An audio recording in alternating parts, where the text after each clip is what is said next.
Welcome to another episode of the HighExistence Dialogues. This is the third episode of this genre of podcast where me, Jon Brooks, Mike Slavin and Eric Brown discuss life, the universe, current events, what we're interested in and everything in between. In today's episode, we focus specifically on learning. We talk about our biggest influences, some of our favorite books, and our own approach to accelerated learning. And the reason we decided to talk about this topic today is because we are working with international learning expert Justin Knopp, who we've interviewed, of course, on the podcast previously, to create a Wisdom Weekend accelerated learning course. In our own lives, learning how to learn has been one of the most important skills, of course, because without that, then you can't have the confidence to learn anything. I just want to share with you now a short audio clip that I've made that goes into a little bit of detail and explains why I think learning how to learn is the most important meta skill that you'll ever learn. So I'd love for you to just check it out. Here it is. What is the ultimate skill? The answer is something that most of us were never taught. Do you know what it is? Learning. Learning is a meta skill that allows us to learn hundreds of other skills rapidly and confidently. There's a reason we all love the scene in The Matrix where Neo downloads Kung Fu and Brazilian Jiu-Jitsu into his head in a matter of seconds. Or where in the Limitless movie, the main character takes a pill that turns him into a super learner. We recognize deep down that being able to learn effectively is a superpower. But we also carry around this belief that only a few lucky people can get this skill. What if I told you that there was a simple, systematic approach to learning that, when understood, could teach you this ultimate skill? By applying this method, you could very realistically learn to play an instrument, learn to speak a new language fluently, change careers confidently, get a raise, start a business, learn how to dance, learn how to cook, learn anything. And I think we all need this right now. The world is changing faster than ever before. That's why we've invited Justin Knopp, international learning expert, to deliver a series of masterclasses that will teach the 5-phase process to accelerated learning. This isn't just a shuffling of pieces of information in your head. This is a holistic approach that deeply imprints new knowledge and skills into your brain, using a fusion of neuroscience, behavioral psychology, and physical recall exercises. In a single weekend, you'll be able to apply a proven process to get better at what you already love doing and move from beginner to intermediate to expert with the new skills you've always wanted to learn. The future of the external world is uncertain, but the future of your internal one doesn't have to be. Are you ready to learn? If so, sign up for the masterclass today.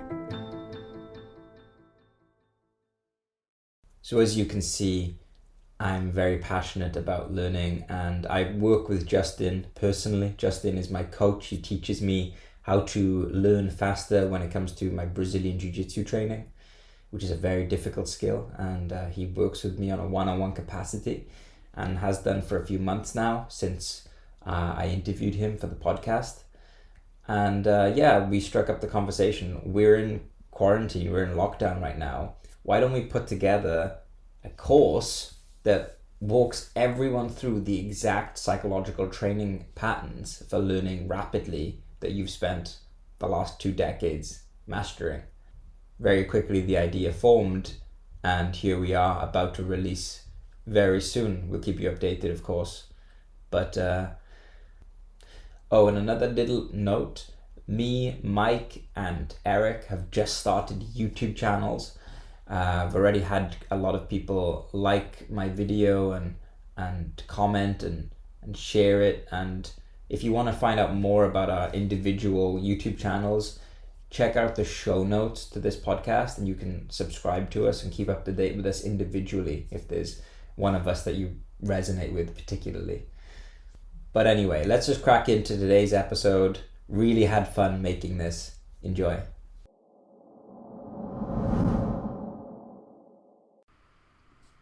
So Eric, that book, Finite and Infinite Games, Nick, who came on Apotheosis 5, was like, if you read one book, like, he says, like, if you want to read one book that I recommend to you, it's that book. I haven't read it yet, but I've got it. Honestly, I would agree. I'm curious about the TLDR. It's a meaty book. It is, I've been told, very good. But given that you've just finished it, Eric, what do you think would be best for Jon and I and everyone listening to know that is like the real key gems, the real juicy insights? Wow, huge spotlight. I love it. So he starts by basically putting forward the argument of, or the definitions of, finite games and infinite games. Easiest example of a finite game is any organized sport, right? Soccer, basketball, football, like think of it like that. And there are a whole lot of kind of constituent elements that go into defining a finite game, right? There's a specific start and end. There are clear players. There's a way to keep score. There's a goal. There's an objective that you're trying to reach. And then at the end, they like leave the arena. They leave the area. And then you kind of juxtapose this with an infinite game, where an infinite game is played for the sake of playing. Right? The objective is to bring in as many people to the game as want to play, and rules are used insofar as they help perpetuate the continued playing of the game. So it's a highly inclusionary, just continued act. The very last sentence, not to give away the whole book, but the very last sentence of the book is, "There's only one infinite game." Right? And to me, that was just the allusion to life itself. But the other example I love is something like language. Like, language is an infinite game where there's no goal.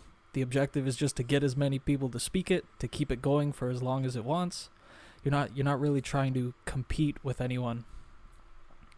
And what made it extremely powerful for me was once he put those two kind of definitions in place, he then projects them onto basically everything you would come across in your life. So what does finite versus infinite sexuality look like? Like when you're trying to dominate someone, you're trying to control them, you're trying to win, right? There's actually this kind of joke in kind of bro culture of like the kill count, like how many people have you slept with, right? Very, very strong example of like a finite mentality versus like an infinite, expressive, mutual opening to a relationship. But even the distinction between society and culture, right? Culture is this very open thing that's just enacted by the people. Society is a more codified, organized, regimented structure that kind of post hoc is built around that. And it's just this immensely beautiful mirror on kind of everything you would run up against in your life. And the way it's coming up now is a lot of the systems we find ourselves in are finite games. And, a finite game, if life is compacted into a finite game, that's not great because there's a end point to it.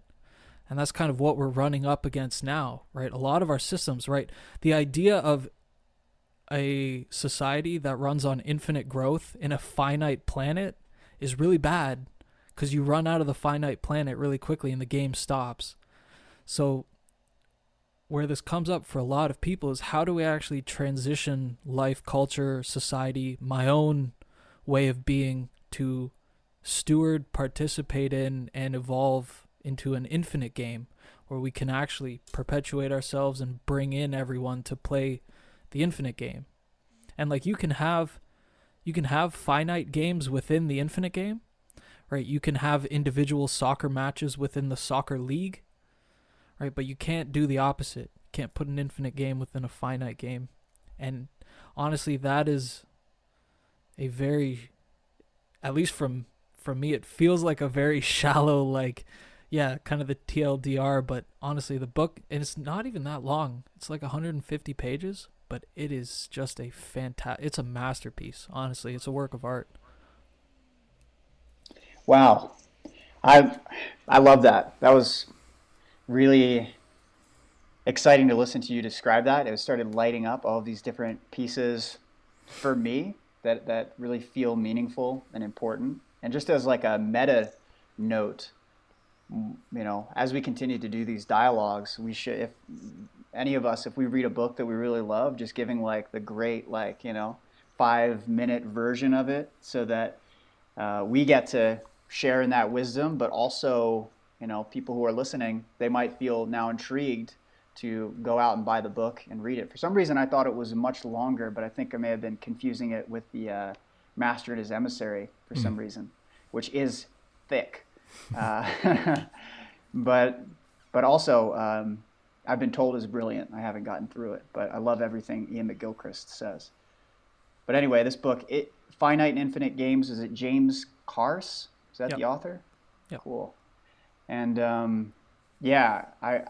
I want to share some of the things that it's lighting up for me, because it's actually connecting to something I've been thinking about, and I hadn't really drawn this association because I've been familiar with the concept of finite and infinite games, but having you kind of paint the picture there, Eric, really kind of allowed me to see greater connectivity with some of my own ideas that I've been working with. And I think there's something that's deeply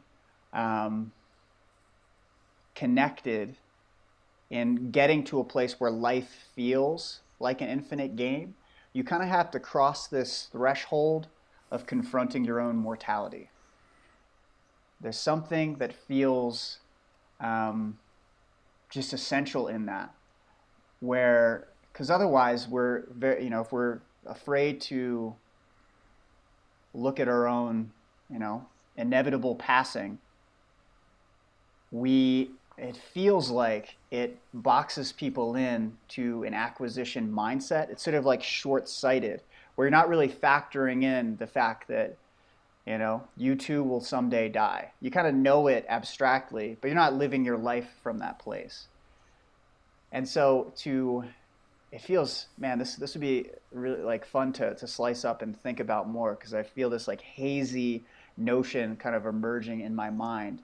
But it's something related to when we realize that we will ultimately lose everything, everyone and everything in our life. We can let go or put down the burden of relentless, incessant acquisition coming from a place of fear, a fear-minded gainfulness. Just, I got to get everything that I can.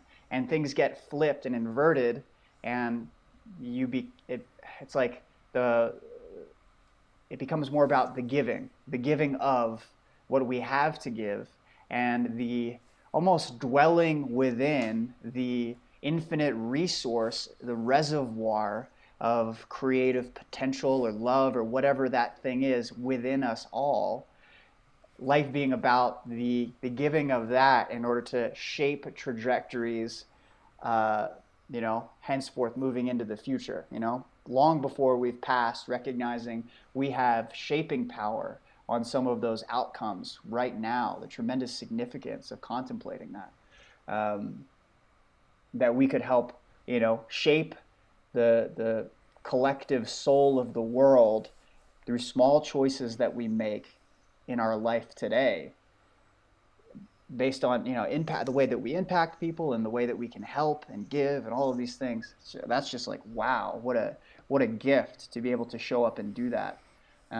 So it's almost like letting go of that feeling of being finite, where we can experience ourselves as much larger than we are right now, but you kind of have to confront the fact that we are limited in our lives in order to arrive at that place. So I feel like there's more here, but there's like a very exciting thought that was stimulated by your share, Eric. So thank you for tuning us into that. Yeah, and I got to give a little caveat. There are times throughout the book where he can get extremely meta, like extremely abstract, because he also brings up, notions of death, what this means for morality and ethics, and how to conduct yourself. And I hope I don't butcher this too much, but he makes the argument that, the way you get recognition in a finite game is through titles and accolades, right? You win the Olympics, right? And you have, you're the season's winner and you get your gold trophy and all of that. And so he puts forth the argument that, like, finite players only ever really live once they've died, right? And their achievements live on beyond them. Whereas the infinite player, to your point, almost has to die before they begin living, because they have to come together as part of the collective game, be a kind of flowing with the river of the game rather than trying to stand out or claim the resource for itself. And man, it is, I really just can't speak highly enough about it, because it has, at least for me, it's fundamentally shifted, like, kind of where I want to go, what I want to do. And it's basically like, find the other infinite players and start playing the infinite game. Like, that's it. All these decisions and what I want to do with my life and how I want to operate can just be held up against that razor. And it's like, well, does it do that? Yes or no? And just relentlessly moving to the things that feel like they are, and just letting go of the things that aren't. I'm 100% going to read this book. I own it. I'm looking forward to reading it. I'm not sure if you're going to read it, Mike, or if you're going to read some excerpts of it, but it'd be good if we could discuss this more in depth between the three of us. That'd be fun. But what you're bringing up for me is that you're saying that this book has sort of like shifted how you perceive things. Mm-hmm. So when I listened to Jordan Peterson, I listened to his Maps of Meaning lectures in full. They're on YouTube for free. They're just like, they're incredible. They shifted my perceptions as well as I was listening to them. But in the lectures, he actually says how this shift in perception works psychologically. And he gives the example of, have you ever seen that experiment where there are a bunch of people passing a basketball around, and you have to count how many times the basketball is passed? And while you're counting, a gorilla comes into in between them and then leaves. And you don't, like 50% of the people counting the basketball passes don't notice the gorilla. And it's like, you show them afterwards, it's like, how was I blind to that? And what that experiment shows, you can again see this on YouTube. What this shows is we need something to value in order to perceive something. So our values, without values, we can't actually perceive. Perception without values is impossible. So we have values, and then from those values we are able to perceive.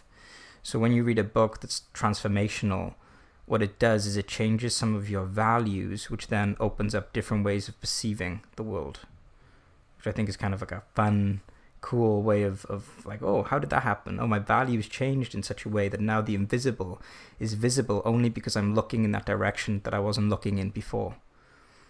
Because there's so many things you could be focusing on anytime. So let's have a discussion. What thinkers or books changed our values in our life that kind of like made us who we are today? I'm sure there are quite a few people we could talk about, but I'm just curious. We'll start with Mike. Are there any people that like jump out to you as like, I am a different person and a better person now from digesting these books or this thinker? Absolutely. The one that immediately jumps to mind who had such a strong influence on me when I was reading his books was Alan Watts. And I went through this process. I read 3 of his books in succession. The first one it's called The Book, The Taboo Against Knowing Who You Are. The second one is The Wisdom of Insecurity. And the third one was The Way of Zen. And the stack of reading those in succession, they presented different ideas, but there are similarities across them, and a familiar style and how Alan would communicate. And that felt like it fundamentally transformed the manner in which I piloted my own consciousness. I actually got to examine things that before had always been rendered somewhat invisible. For instance, there's at the very beginning of the first book, the book. This whole the whole premise of the book is to write something that is sort of that has the real kind of down low on things. That if there was a book that, you know, parents hand their children at a certain age, that it's like, this is the real kind of secret. It's kind of written from that perspective, and he goes on to talk a lot about Vedanta, which is a Hindu philosophy that my knowledge of really is limited basically to this book. I haven't really explored much outside of it. But he starts by explaining the ways in which we've kind of chopped up the world into bits with our mind, and with the way that we apply symbols to reality. And this, beginning to really consider this process and observe it, dislocated something in a way that had always been fixed. For like all of these symbols had been firmly adhered to what they represented in reality. And somehow this dislocation, which maybe isn't the best word because it sounds, you might think of like shoulder dislocation or something painful. It was actually a liberation. It was a freeing up of something. It was gaining access to a choice that had always been decided for me before that. I didn't even realize. It was a single track rather than a switch that I could, you know, move between different options. So this is to say that the ways that we've cut up the world and drawn lines around it is a manner of representation, and the world that exists beneath that is much more vast and magnificent and expansive than our language can actually contain. And I was the kind of person who had a strong mind and a real affection for words. So I was very, very much tightly wrapped up in my own cognitive architecture and my mental modeling of the world. So this basically enabled me to enter into a more of a fluid mode rather than constantly trying to attempt to prove my models correct, because my sense of security was rooted in having correct models. It enabled a sort of a welcomed inflow of information that wasn't already conceived of, and the creation of new models, because I recognized that the models that I had were not comprehensive of the reality. And later, as I learned more about, was it general semantics, Albert I can't say his last name. I can't even remember if his name was Albert. It might be Alfred Corbig. I can't say it. Well, I'll have to. Does anyone know who I'm talking about? General semantics. He's the guy who came up with the quote, "The map is not the territory." Usually, I can pronounce these things. Korbzitsky. I don't know. We'll look it up. We'll look it up and get it.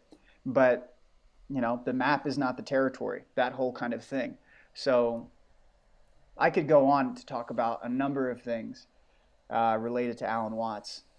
But one of the other things that was, I still remember so vividly, it was like this culmination moment. I was reading The Way of Zen, which in my experience, the first half of the book is more kind of historical and was less the flavor of Alan that I was used to. And then you get into the second half and it really starts punching you with some just cutting insight. And I had this shift happen. I was on an airplane. I still remember. I was reading this book. I was on an airplane, and I felt this shift happen in my consciousness where I realized I had been convincing myself all my life that I was steering the wheel, and I recognized that I could let go of the wheel, and the car kept driving, and it didn't like move off into the ditch. It was like there was this clutching that was happening in my own like brain, in my own consciousness around the ways that I was thinking, feeling like I was doing it when really it was just flowing. It was happening. It was emerging. And this created an eruption of spontaneity. And it really shifted a lot of the ways that I interact and speak with people.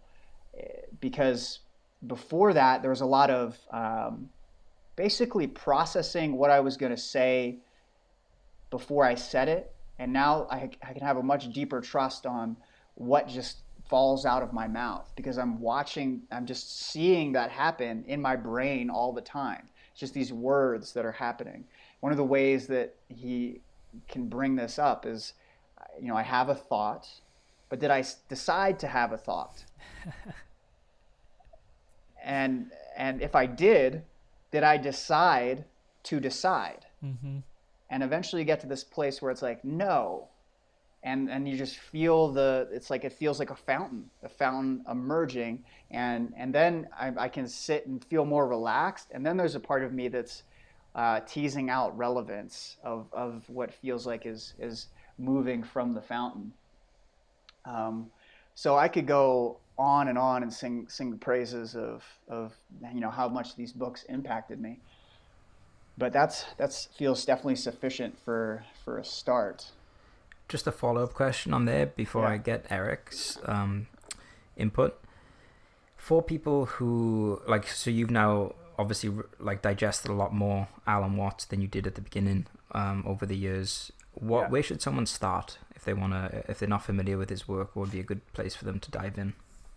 I mean, you could right now, where I started was just began listening to his lectures.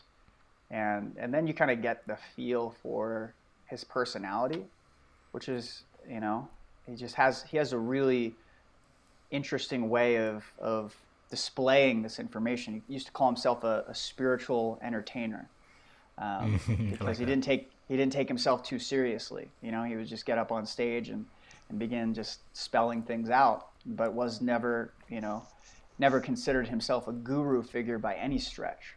And so there's this levity to it that I think is really approachable. So just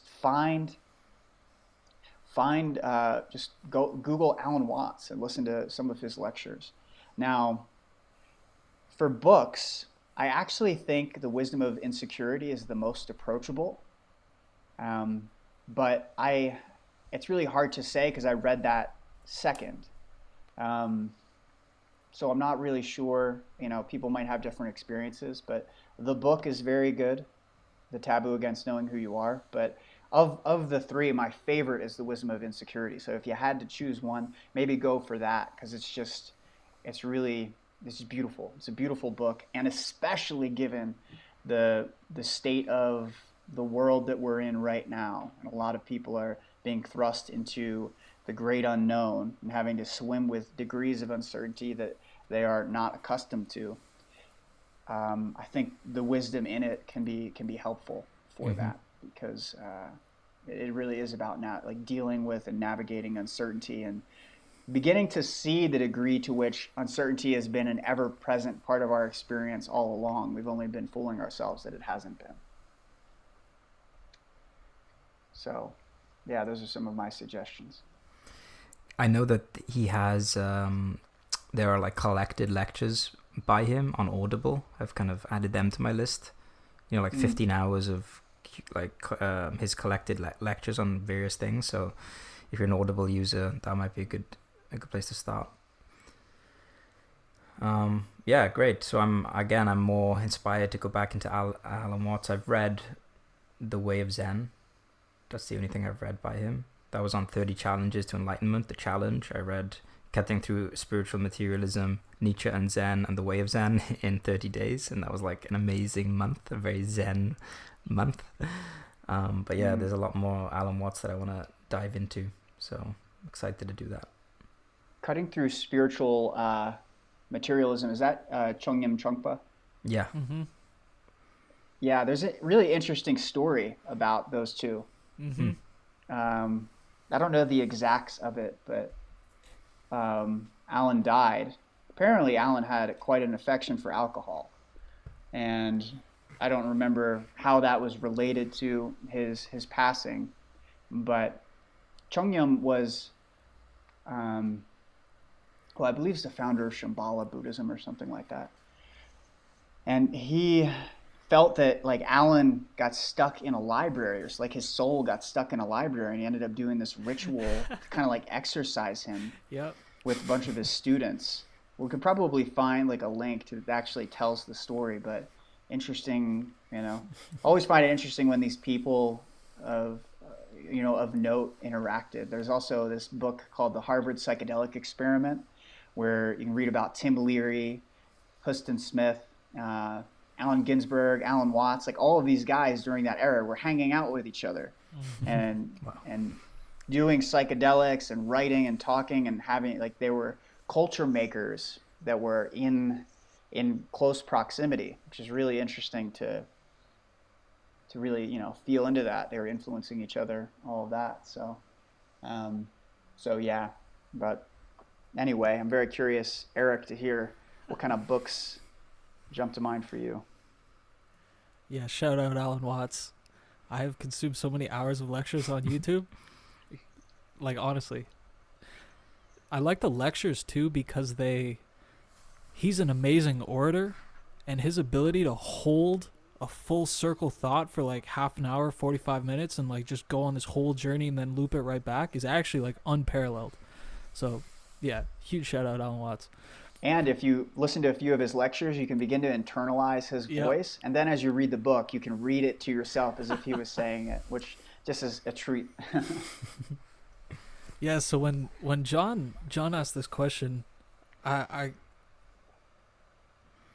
took it as like, I tried to think of like fundamental personality characteristics I have right now and see if I could like tie them back to like a moment or a person or a book that like was the catalyst for that. And a few came up. Probably one of the earliest ones was the Minimalists.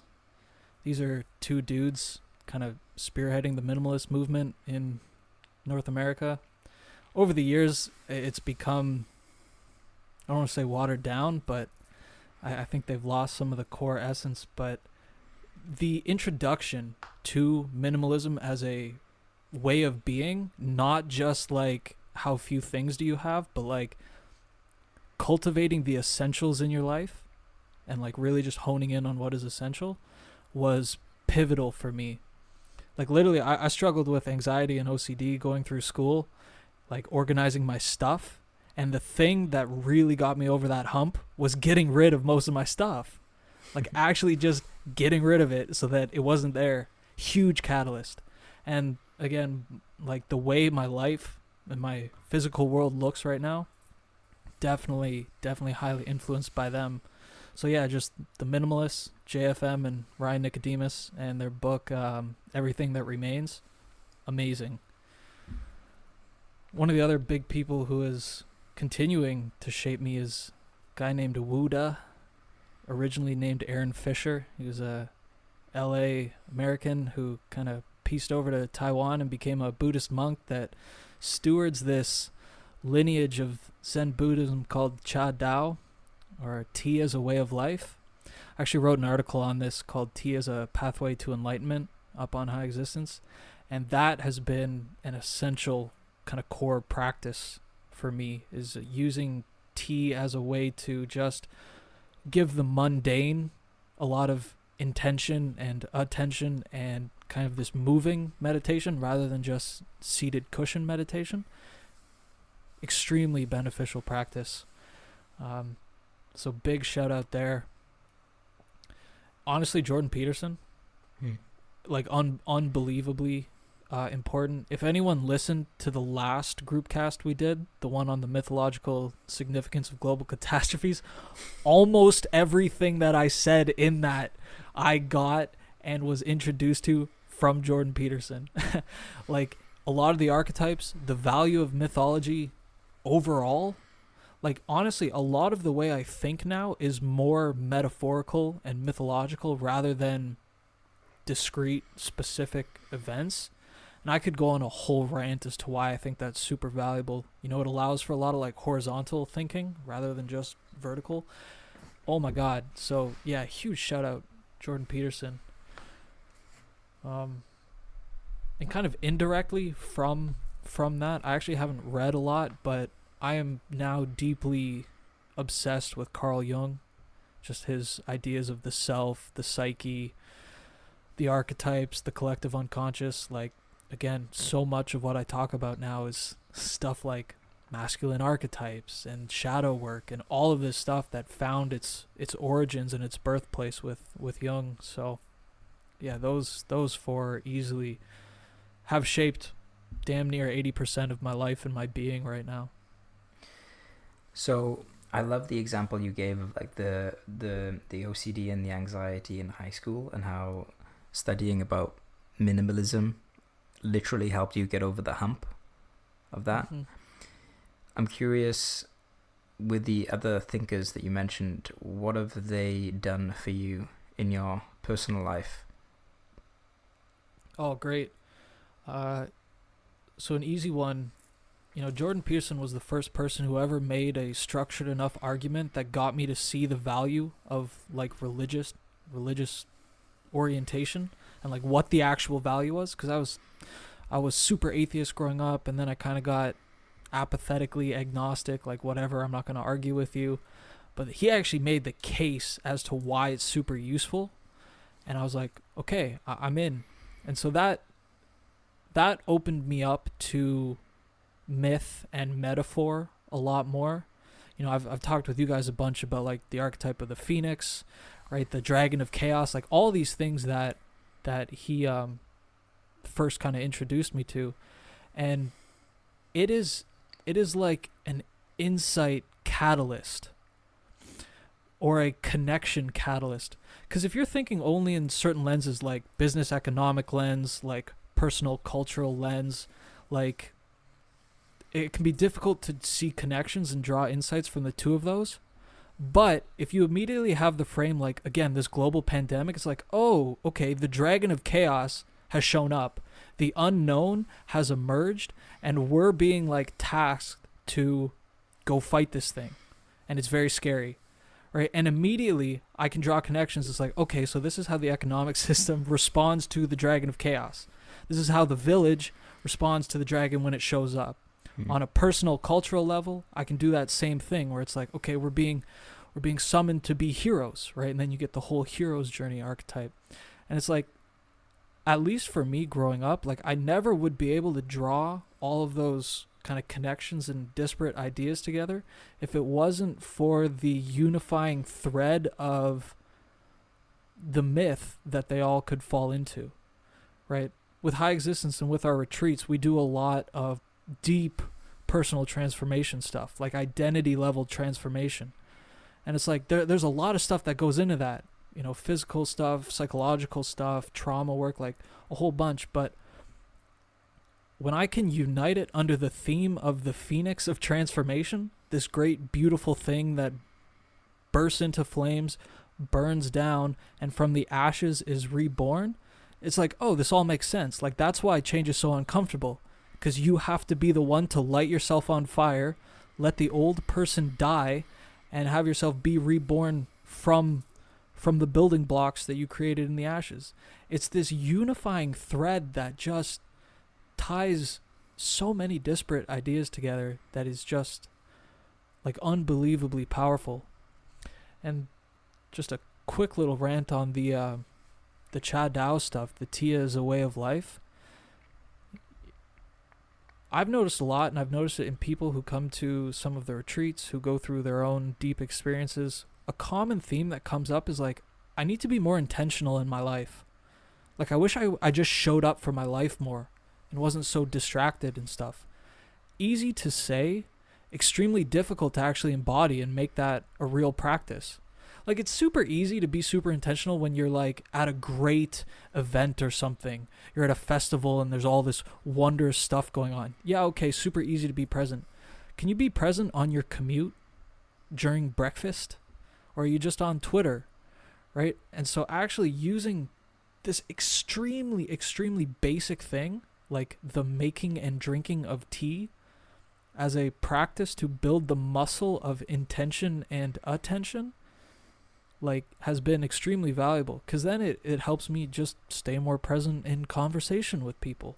It helps my attention span, like, increase and get a little stronger. So yeah, those things have rippled into my way of being in many ways.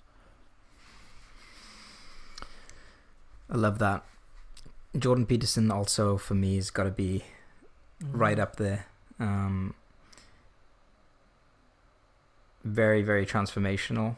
But actually, I'm going to get to him in a moment. There are a bunch of people that have influenced me in different spheres. Like you have like the meditation area, then you have like the positive psychology, then you have like social life, fitness, and there's all these different areas, and not to mention training and martial arts. There are all these people that I greatly admire. But in terms of who's sort of been my main spirit guide throughout this whole journey that I've been on, it's someone that I believe not many people who are listening would know this person's name, and if they do know his name, they probably haven't thought of him in this context. And that person is Darren Brown, the psychological illusionist. So he's been like a huge role model for me. So the reason why is and I can't wait to hear about Mike's escapades into magic as well in a moment, but I have something in common with you, Mike. The first book I ever bought I was 8 years old. I was in like a school fair, and I bought a book on magic. I'm naturally very open, and have this like propensity to believe in like superpowers and the mysteries of life. And I've always been extremely drawn to magic. Like even when I was 5 years old, we brought in a magician to my birthday, and I was like in awe watching him, helping him, pull rabbits out of a hat and stuff. So when I was 8 years old, I bought my first book on magic. I started studying close-up magic and buying these tricks from trick shops. And I practiced on and off for a couple of years. Even into my teenage years in high school, I would still practice magic. Went through like a David Blaine phase. But when I was about 13 or 14, my parents bought me a book called Tricks of the Mind by Darren Brown. And they bought it for me because they knew I was interested in magic. But what I got from that book was so much more than magic. He had chapters in that book on body language, memory tricks, skepticism, thinking traps, irrationality, religion, as well as magic and misdirection. So Darren Brown was this character that he could do these amazing feats that were miraculous to me. You should YouTube him if you're not familiar with him. He focuses a lot on combining sort of like psychological tricks with deception, so you never know if he's actually doing a magic trick or legitimately like a memory trick or hypnosis. You never quite know what he's doing. He's always kind of tricking you. But he's very skeptical, and he'll tell you straight up that he doesn't actually do magic, that he does not believe in God, that he's lying to you. And he's like this perfect combination of someone who really values critical thinking and looking into your own blind spots and cognitive bias, while also being really interested in like what can the human person achieve if they sort of dedicate 10 years to. So Darren was, if you look into his life story, he was unemployed for about 10 years and worked as a close-up card magician, earning like £300 per gig, give or take. So he had to go and sign on and claim money from the government. But during those 10 years, his apprenticeship years, he read and he read and he read, and he's self-taught in hypnosis, neurolinguistic programming, critical thinking, creating memory palaces, body language. There are so many things that he kind of mastered, not to mention, of course, magic. And he was just so inspiring to me. And he was my first gateway into looking at the ways that we can fool ourselves. So after reading Tricks of the Mind, I went on and I studied neurolinguistic programming. And I'm very suggestible. So when I get into something, I get fully into it. But Darren taught me that you can always be fooled. So if you do dive into something and you find yourself kind of getting sucked into this world, always ask yourself, what is actually going on here? And he uses this metaphor of the magic trick. To a spectator, the spectator sees A, B, and C, and then they call it magic. But what they're actually observing is like an A1, A2, A3, a B1, a B2, a B3, and there's this complicated process when you break it down that is not just this one thing called magic, but it's actually this complex act, and that we shouldn't sort of like trust anything that we learn. So whether you learn the Wim Hof method or you learn some other kind of self-improvement technique, always question, like, what is actually the process that I'm not able to perceive right now? Are there missing pieces in this magic trick? And it kind of got me into this kind of thinking. And then coming full circle, he's released a few books since then, but more recently he released a book, I think in 2018, called Happy, Why More or Less Everything is Fine. And it's a book on Stoicism. So it went from magic, skepticism, circling back to, he's a self-confessed self-improvement junkie. So he loves to read self-improvement books, but he's also skeptical of them, which I think is like an amazing trait. But he wrote this book, Happy, where he gives you like a very sort of grounded, common sense approach. I mean, the subtitle is Why More or Less Everything is Fine. One of the techniques in the book is whatever is going on in your life right now, you can probably restrict your attention to this very moment and ask yourself, like, right now in this second, in this very moment, do I have a problem? No, it's fine. And there's so much freedom in that if you actually practice that. So yeah, Darren has been like a huge influence for me, and I'm a big admirer of his work. But yeah, he's one of those people that kind of combines this sort of mysticism, this magical way of being, shows you what a human being is capable of. And I think he's like an incredible example of that, but is also very skeptical and grounded and doesn't seem to kind of get lost in this sort of ever-changing current of emotions that many of us do. So yeah, he's a big one for me.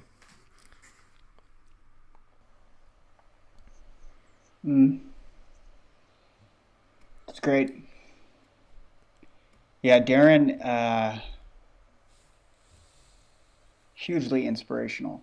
He is kind of in a league of his own when it comes to magic. And I'm speaking from a magician's perspective. The kind of stuff that he does is just exceptional. And it's just like on a different plane. And what's really interesting to me is that he is incredibly skilled with cards. Just has like he's mastered sleight of hand. And you probably, most people have probably never seen him do a card trick. And he has a national, if not international, profile as a magician. It's just a skill set that, he's come up with his own tricks, that magicians have learned that are used cards, but he himself does not really leverage that skill. He just has a disposition or focus on these sort of psychological feats. And that, for me, is one of the beautiful things about magic. And John, as I'm hearing you speak, I'm like feeling into, this might have been some of the pieces that have shaped your skill of inquiry, the questions that you ask, kind of having that impressed upon you to always ask about that deeper thing. Mm-hmm. And for me, magic has certainly imbued me with a sense of what's going on under the surface. Like because I have spent so much time creating a false reality that entertains people, but I know that there's more going on under the surface. It has created an intuition in me that there is tectonic plates beneath the thing that is appearing in my attention. The object of my attention isn't the same as the forces that have put it in my attention, and I get into that space. What are those mechanisms? What are driving this into my attention? One of the things you can think about is the media. There's so many things in the media that are influences that run contrary to the truth. And it's good to know those things. There are incentives and there are conflicts of interest and all of those kinds of things. So I very often, think about what's the sleight of hand here? What's the sleight of mind? What is being concealed? How is this thing misdirection for some other thing that's going on? And those questions lead me to a place of, I don't know, maybe endurance for inquiry, because where other people may have like given up because they think they see it, I have a real strong sense that there's more to be seen, even when it appears that that's not the case. And that's part of why I really love magic, is you can do something for someone, and you can, even for just a brief moment, begin to loosen the grip that they have on their preconceived notions, because they have to admit that something happened that they didn't see, and that shows that perhaps everything that they, their prevailing worldviews are missing key information, and there could be more to be integrated into it. And it's so important to have that in this day and age, to not be radically fixated on one ideology or one perspective, but to have the fluidity to move between the perspectives, to negotiate the trade-offs, the values, and the costs in each of them, in order to effectively make choices in this crazy world that we're living in. So I could go on all day long about magic and the ways that's impacted me and shaped the way that I view the world, without ever picking up a deck of cards. And I could even connect magic to Alan Watts and go in that whole trajectory, but we'll leave it there for now. But yeah, I love that share, John. It wasn't what I anticipated from you. Well, I have something that'll tie back, because I'm glad we've gotten to this point, because this is something I've wanted to dig in with both of you guys about. So, Mike, I've known you for just over a year, John just about 2, and in what could be argued as a short amount of time, right? That's like 300 and 700 days, respectively. The amount that you both have learned and improved is ridiculous. Like, actually ridiculous. It's like lifetimes of stuff that has happened in, 2 years, give or take. So what I want to surface, and you can both, answer in whichever way, is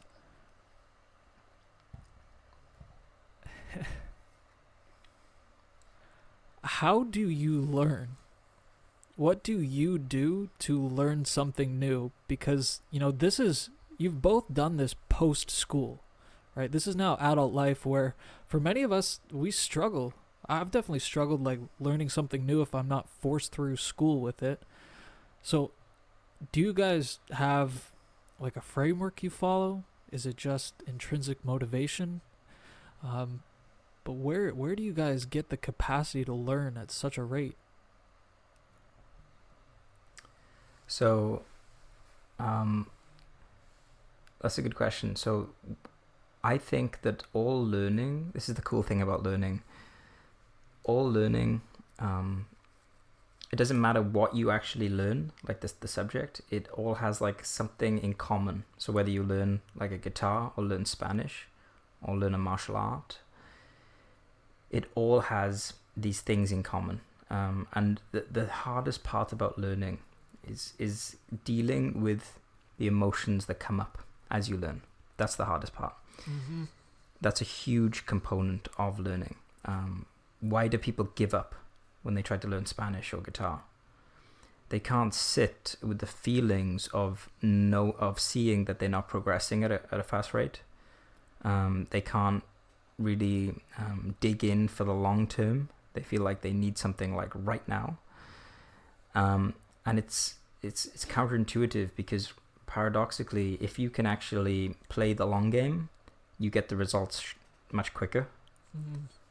Whereas if you try to like force without a good strategy the results like now, you'll end up kind of shooting yourself in the foot.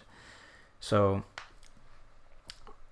I was very lucky when I was around 15 that I learned to play guitar at quite a high level. And there was a painful, exciting catalyst for this. I'd had a guitar for like 5-6 years. I was like every other kind of teenager. Like Yep. everyone kind of has a guitar, right? Did you have one? Oh yeah. Yeah, everyone has a guitar. And I never really was like, in my life, like, I've got to learn something, like, to a high level. It just never entered my reality, like, I've got to really master something. That was never really in my reality. And I had a friend, a close friend, and he had actually learned to play guitar. And one night, he was in this local bar, and he had recently joined this new band as a guitarist. And he got on stage and pulled out his electric guitar and started doing this guitar solo. And everyone, like, as all the teenagers watching, we were all mesmerized. Yeah. He was just like riffing Avenged Sevenfold as like a young teenager, solo guitar. Classic. And I was just like, I was both blown away and envious. Yep. And I was like, I want that ability. So I went home that night and I practiced guitar for like 2 hours.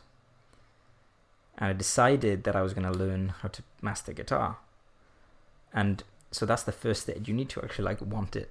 Like if you don't want to learn something, like you're never going to learn it. Like that's very important. You have to want it.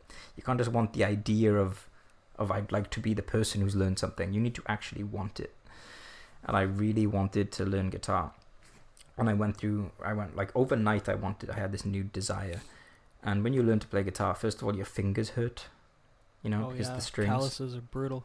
Yeah, so for a couple of weeks you have calluses. Your fingers don't move the way you want them to move. You're not coordinated. The thought of reading music is like it seems impossible. Let alone like busting out a solo. But when you stick with it, and you kind of go into that world and you improve. And when you see that you improve and that you overcame that initial resistance, that gives you this confidence, like, because I learned that, I can learn anything. And so it became then, like, through the practice of learning how to play guitar, I started to kind of like, okay, my fingers are not moving the way I want them to move. So I'm going to find a certain drill that is specifically focused on that movement pattern in my fingers. I'm going to drill that to a metronome, and then slowly but surely increase the pace of the metronome until it's smooth and my fingers are like automatically hitting those notes effortlessly. So you start chunking things down and sort of like building up that shredding speed, Yeah. So, and then there's all these other skills that you introduce. So for me, learning guitar and, spending 4 hours a day practicing that was my first map of like a mini mastery, if you like. And after that process, I just had this confidence. Yeah, I can learn anything. I know that I'm going to get certain feelings, certain resistance. I know that I'm going to suck. But I know that when other people quit, I won't. So there were three really big things that came up there. One is intrinsic motivation. Right, you have to be intrinsically motivated to learn the thing because the struggle is guaranteed, the success is not. Consistency and grit seem to come up. Like it's learning something and going from amateur to competent is unglamorous at best. Mm-hmm. It's actually kind of ugly, and so you have to be able to stick with that. But you brought up something there that I want you to dig into just a little bit more, which is you implied that the framework for learning is the same across many things, which is like, wait, so if I want to learn Spanish, a language, or guitar, or taekwondo, or like complexity science, the fundamental way to do that is the same? Like, what do you mean by that? So I've been interested in jiu-jitsu for a couple of years, but I've been studying it like intensely, Brazilian jiu-jitsu, for the last year and a few months, like very like full-time studying it. And I have people who have been training 3 or 4 years, even my friend who's been training around 10 years, they are coming to me to learn how to do jiu-jitsu. Wow. I have a friend who can beat me in jiu-jitsu when we grapple. but yet he comes to me to learn jiu-jitsu. So what's going on? I've mastered the meta skill of learning. Even though he spent more time grappling than me, so he has certain reflexes that I don't at this stage, he recognizes that if the time that it took him to get to where he's at will take me considerably less time, because I know how to learn more efficiently. So if you look at like my point about it doesn't matter what you learn, learning is the most important sort of like the skill that unlocks everything.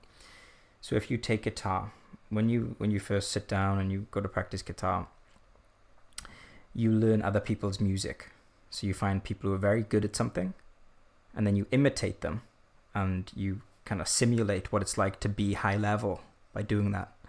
So you make your fingers move in the way that someone who's high level moves.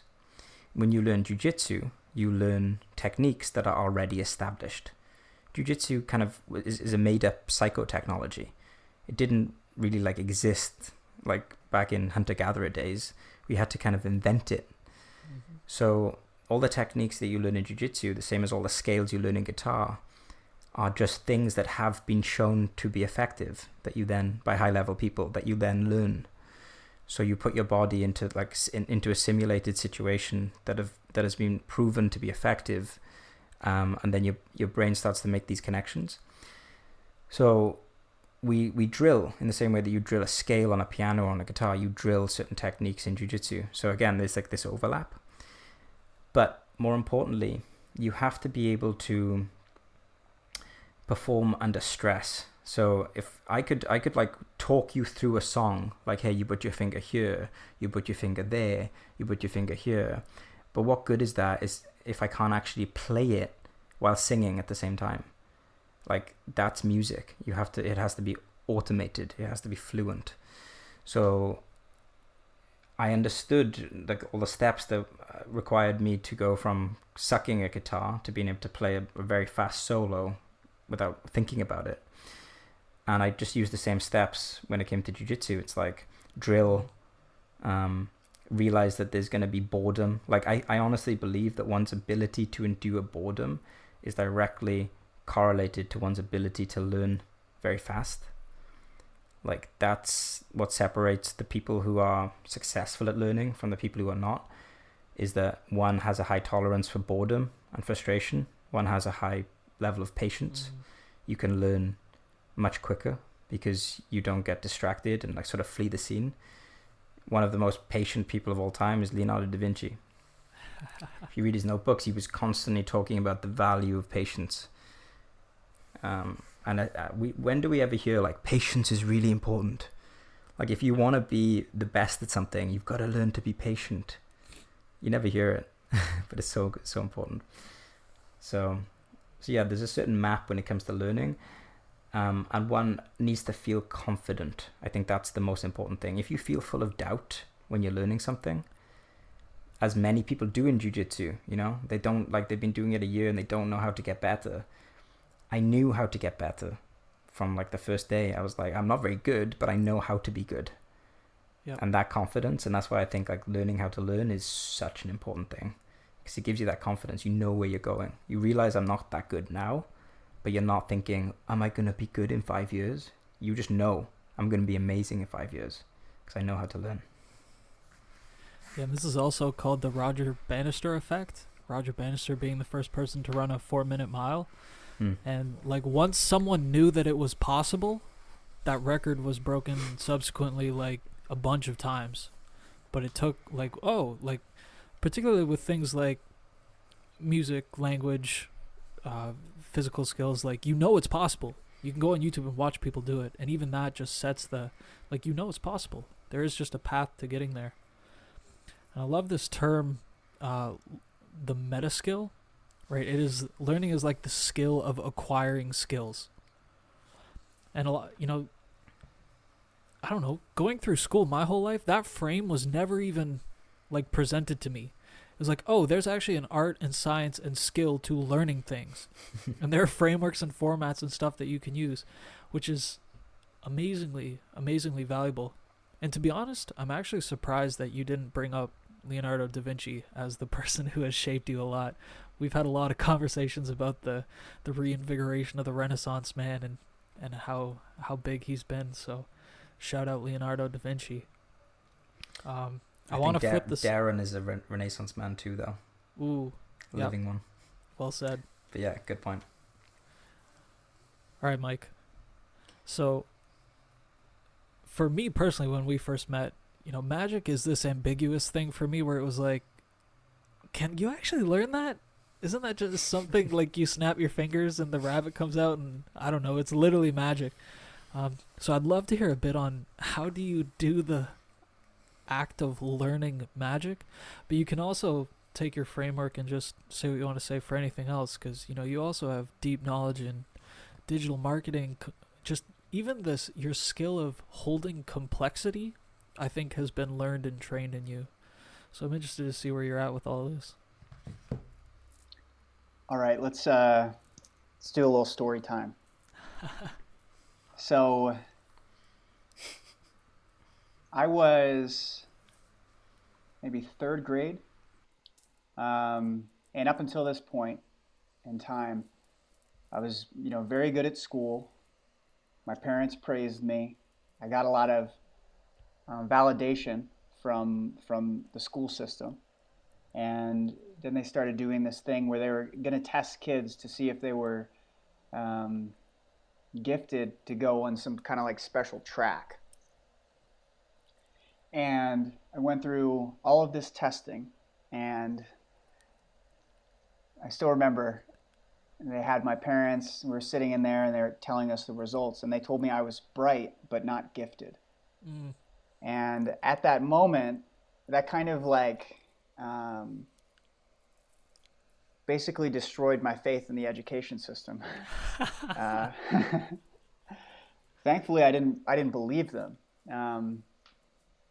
but I began to really question something that I had before that basically given my allegiance to. So they made a renegade out of me inadvertently. And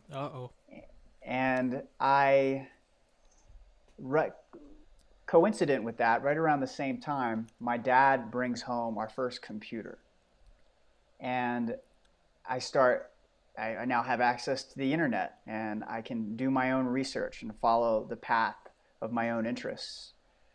And so basically, I started to navigate an emergent curriculum over the next, it still continues to this day, but I was basically living in the future of education is what it feels like now that I look back on it. A tailor-made, unique to my interests and capabilities kind of education system. Yep. That didn't have tests, that didn't have, papers to be written and graded, didn't have any of that kind of command and control sort of style to it. And I would still go to school and do, what I needed to do in order to continue to be able to learn about the things that I was interested in.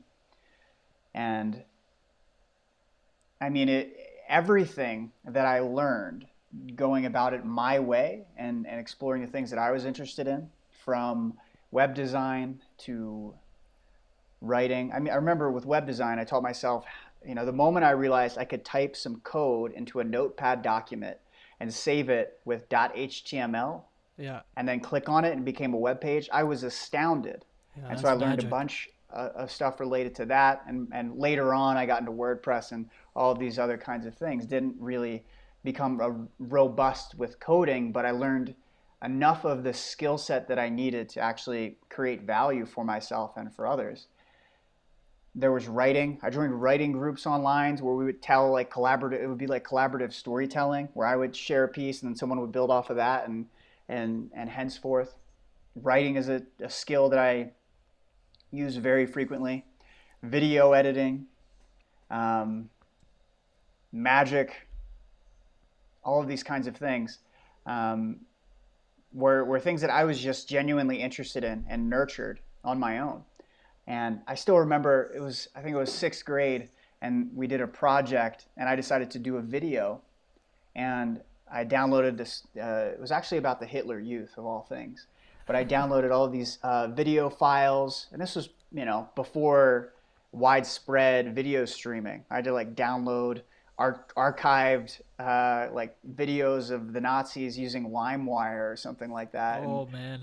I got music and just photos from all different places, and edited with my own narration, like a mini documentary about the Hitler Youth. And my teacher thought that I had my parents do it, because she couldn't believe that Wow. that me, being how old I was, would have been able to do that. But this is the thing: when you allow kids to pursue their interests, and they feel encouraged, and they get to have these moments of satisfaction and reward, they can do tremendous things.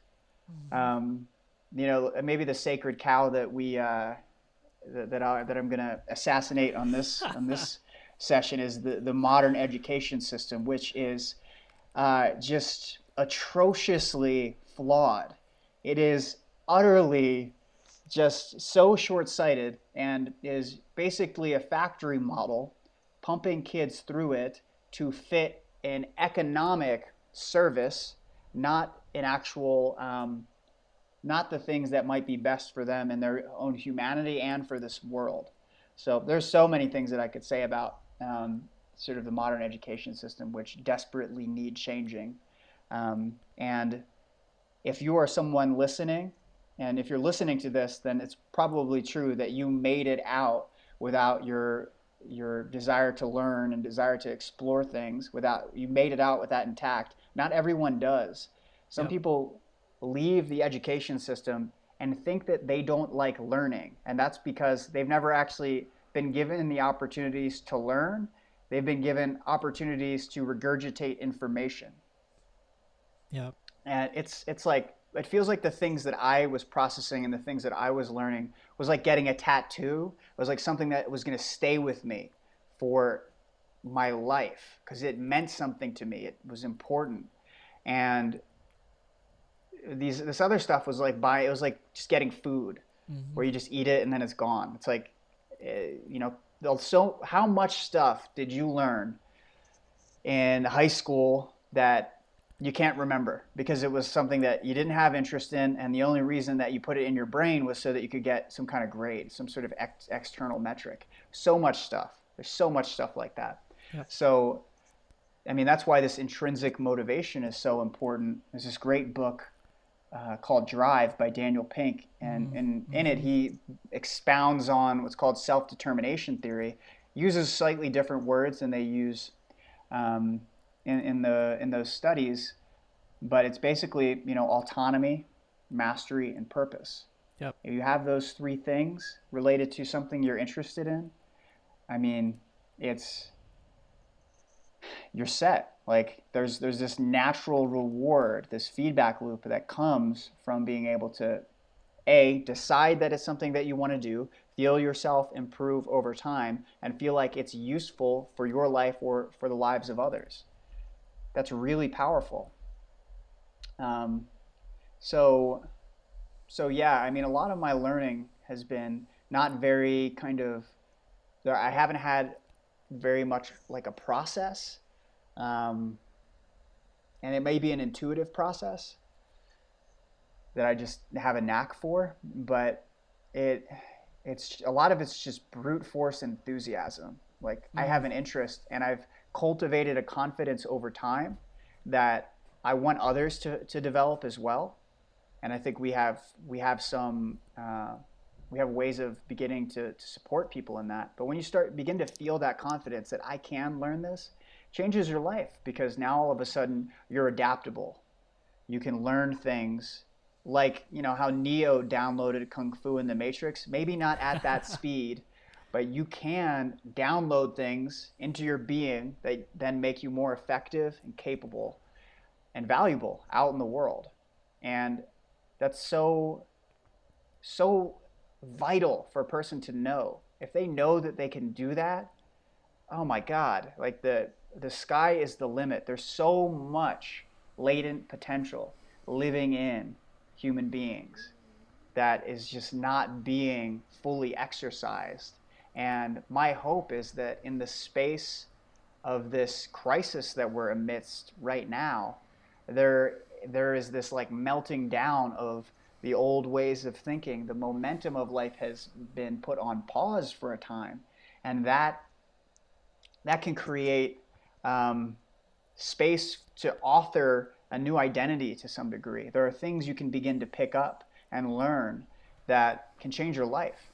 And we all have access to tremendous wealth of knowledge on the internet. It's like getting to the place where it's too much, but you can go on YouTube and search how to anything and probably find something that's good enough to get you started. So that's my rant related to the sort of whole education piece. I mean, we're all afforded such an opportunity. And one thing I'm really excited about, a friend of HighExistence, his name's Justin Nope. And Justin is exceptional at teaching people this meta skill, how to learn. And he's broken it down. He's studied all of the research, and he gives people the steps in order to begin to onboard this capacity, build this confidence, so that you can begin to actually learn these things. And Justin's going to be delivering a workshop here in the very near future. And let's actually we'll put an email box below this article. So if you're on the HighExistence website, you should see below. If you're listening to this on your podcast app, just go to highexistence.com and find this dialogue, and you can put your email in to get notified about this. But I'm very excited because I feel like Justin has an ability to teach people something that may have come intuitively to me, and I don't know necessarily how to pass that on, but that's kind of what he's made his life about. So, yeah, I could go on and on and on, but we'll let it breathe for now. So the thing about Justin, so the story is that Eric Brown met Justin after the third Apotheosis retreat. Shout out to Apotheosis retreats. So yeah, so many good things and connections come from these retreats. It's incredible. But yeah, so Eric met Justin Nope and said, I've met this learning expert. You've got to meet him. You've got to speak to him on the podcast. And my first thought was like, really, learning expert? Like, come on, learning is just like, you just sort of show up, you go through the grind, you just dedicate yourself, you go through the pain and humiliation or whatever else is required. You don't be stupid. You actually like listen and follow the principles, and you kind of get okay at stuff. And then I spoke to Justin and I was like, yeah, there's definitely a need for learning experts, because even if you know how to learn, you can totally get better at that skill. Yep. Like, 'cause he's a learning expert. Just because you're good at learning, it doesn't make you an expert. Like, everyone can use a coach. So currently Justin is coaching me to improve at jiu-jitsu. Now, he knows a bit about jiu-jitsu, the art. Obviously, I know more about jiu-jitsu than him, and I consider myself to be efficient at learning, but he's just like always blowing me away with these like systematic approaches to improving at my jiu-jitsu that can be applied to anything. So like, I'll give you an example. Currently, with the coronavirus situation, all gyms are closed. So I can't actually go to the gym and train with partners and practice martial arts. So how do I get better? Because one of the things you need to improve at something is you need to practice with a little bit of stress. This is, at first you might practice kind of in a solo contained setting. Then you try to make that fluid, but at some point you need stress. It's all good and well me saying, you put your foot here and your hand there and your head there and you do this roll. But when I've got an angry, sweaty opponent who's trying to stop me from doing that, and if he succeeds, I'm going to get flattened, then you've got to think of that move in the moment at the right time and execute it. And there's no way you're just going to be able to do that unless you first practice with a bit of stress. So I asked Justin, how can I practice jiu-jitsu if I don't have an opponent to spar? And he came up with this idea that, and this was like not even a big deal. He uses this approach for other skills, of multitasking as you're performing the drill solo. So for example, like reciting poetry as you're doing the jiu-jitsu move, so that you're distracting yourself as you're performing the drill, or getting someone to annoy you and prod you as you're doing the drill. There are these various ways to introduce stress into the movement, so that you can remain fluid under pressure and distraction, so that when you are in a live sparring situation and you see that the look on someone's face that they want to smash you and you get this pang of adrenaline, you still have that practice at home of executing anyway. And little tips like that are really taking my study to the next level. But I wanted to quickly touch on this idea of what Justin calls scrimmage. So scrimmage is this sort of like immersion into something that you're learning. So for example, if you were to learn Spanish, scrimmage would be diving in and speaking to a native Spanish person. Study and practice would be like learning grammar, looking at Duolingo or something like that. But scrimmage would be like diving in and speaking the language. And it's incredibly important to do scrimmage when you learn something. That means having the courage to dive into something. You could sit in a classroom and learn the grammar of Spanish for 3 months, but you just, without knowing anything, maybe just having a book, like a dictionary, and actually like speaking it every day to natives, you could actually become fluent in 3 months by doing that. Obviously, you can do it quicker again if you have the right tools and the right sort of schema for learning, but there's this value of scrimmage, of diving in. There's this analogy, burn the boats. You know, there was this army apparently that when they went out to fight, they would burn their own boats when they got to shore, so they couldn't retreat, so they'd have to fight or die. They couldn't retreat. I remember many years ago, my mother, she was doing this course in college to learn how to touch type. You know, she'd show up once or twice a week and do this course so she could learn how to type efficiently on a computer and not look at her fingers. I decided that I wanted to learn that skill too a couple of years after she learned it. So I learned where my fingers needed to go on the keyboard in one day, and then decided that I was never going to not touch type again. Yep. And I burned the boats. And since that day, I've always touch type.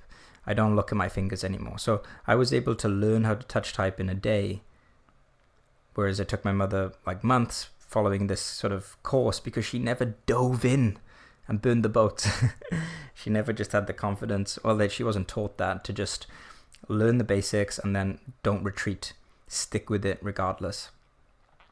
So yeah, I just wanted to make a point on that. But I'm curious now about you, Eric, because you asked that great question. Your personal evolution has been staggering since the time I met you. And you're always coming up with like, yeah, I read this book, like Finite and Infinite Games. I did self-authoring. I went on a Peruvian dieta for 3 weeks. Like, you're always doing these incredible journeys, like very blasé about it. So what is your process when it comes to learning, and more generally like evolving? Because I think that's also another type of learning. Wow. This is actually funny, because this was the comment I was going to bring up next, which is there's a universal theme coming up with both of your shares, which is a feedback loop of external world feedback. That was the whole notion of the scrimmage. It's like, you can't just live in your head and act like you know this, right? The moment you actually bring it out into the world and the world pushes back on you, you'll see how much stress you can actually handle and how far you've come. And you know, this loops back to my answer almost directly, which is, how quickly can I repeat that cycle of go out into the world, get external feedback on, I don't know, maybe a weakness. Oh, I didn't notice this. Bring it back, drill whatever I need to do to actually that I believe will help with that, and then boom, bring it back out and get some sort of feedback, whether that's conversation with people, whether that's actually putting it to the test, you know, if you're doing like a physical sport. And then that, if you can close that really quickly, that's how you can get into the space of like accelerated learning. That's how you get the limitless vibe. That's how you get Neo learning Kung Fu, right? It's just a very, very tight feedback loop between drilling and external world feedback.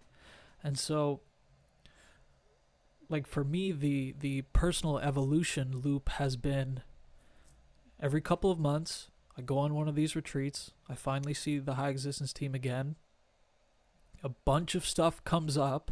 I have people whose opinion I value see that stuff come up and give me feedback on it. And then I go home knowing that in a couple months, I'm going to see them again. And I better not be dealing with the same damn problem. Right?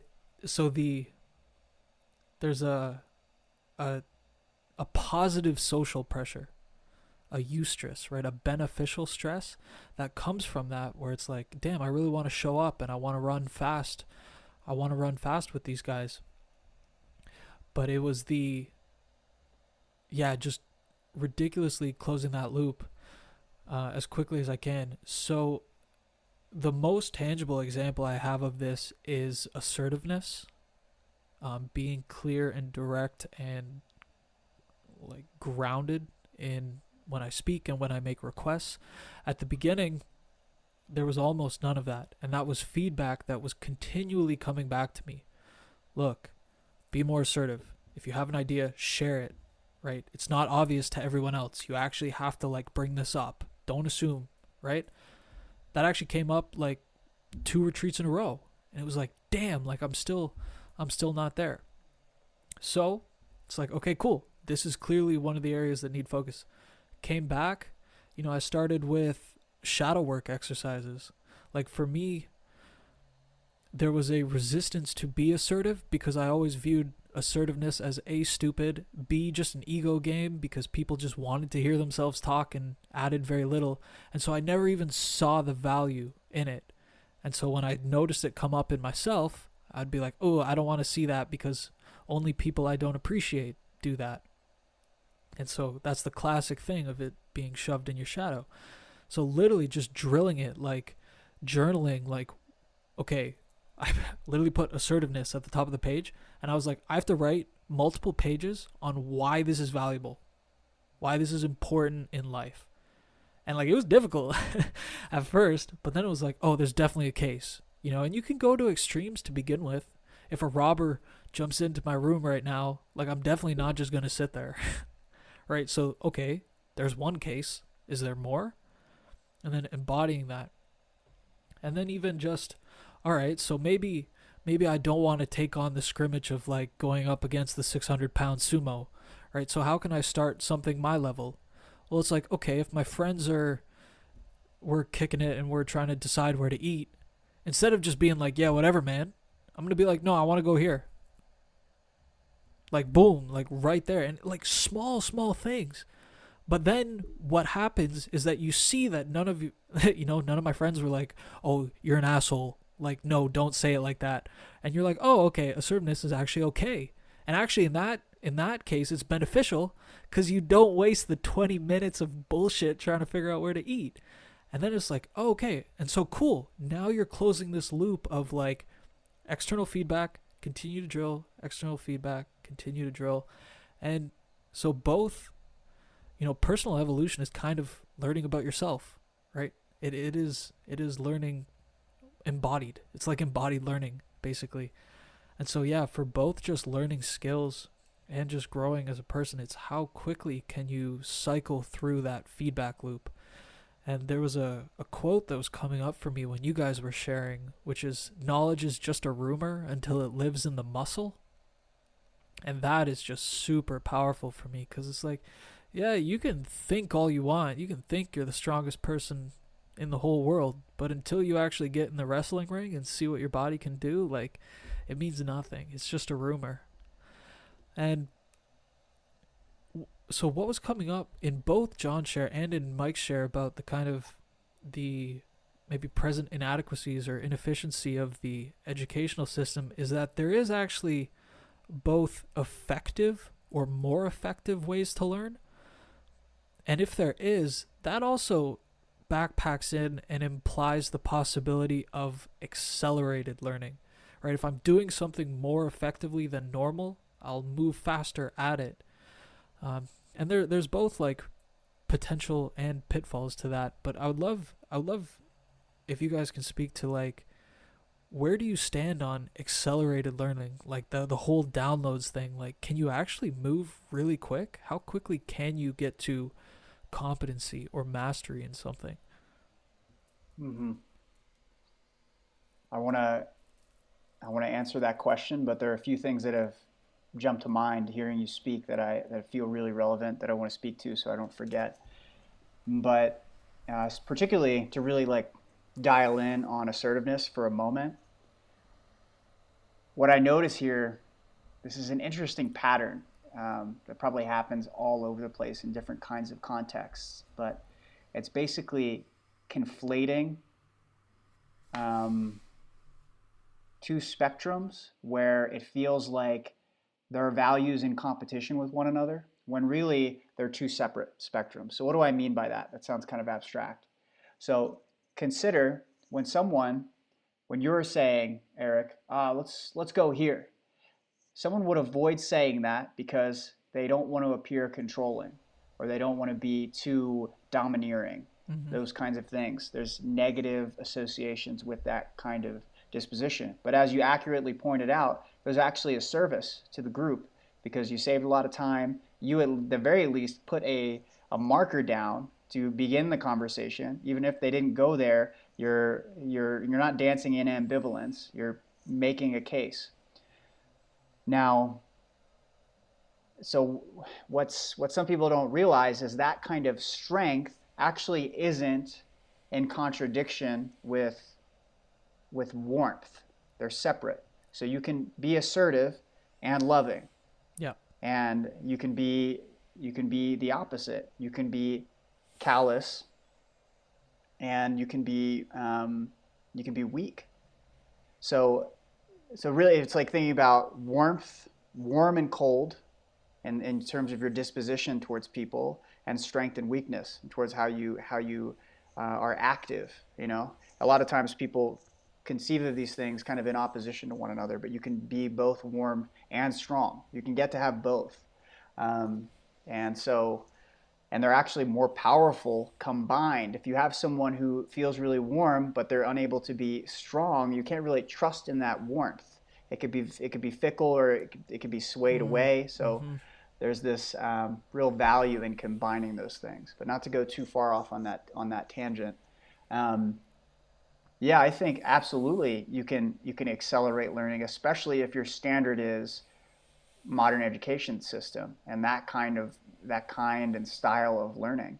And if there's enough interest there with the right frameworks, you can dramatically speed up the process. I mean, I don't know if I would be willing, people need to be very careful with the word master, because I think that is a word to be really revered. And it's, to say, you're going to reach mastery in 30 days. It's like, no, mastery is a process. Mastery is the experience, the feeling of gaining competence over time and feeling yourself, continue to climb that mountain. So yeah, and I think one of the real fundamental things, one of the things that you brought up that will help support that is community, positive social pressure, like you're describing. We are all constantly sculpting one another.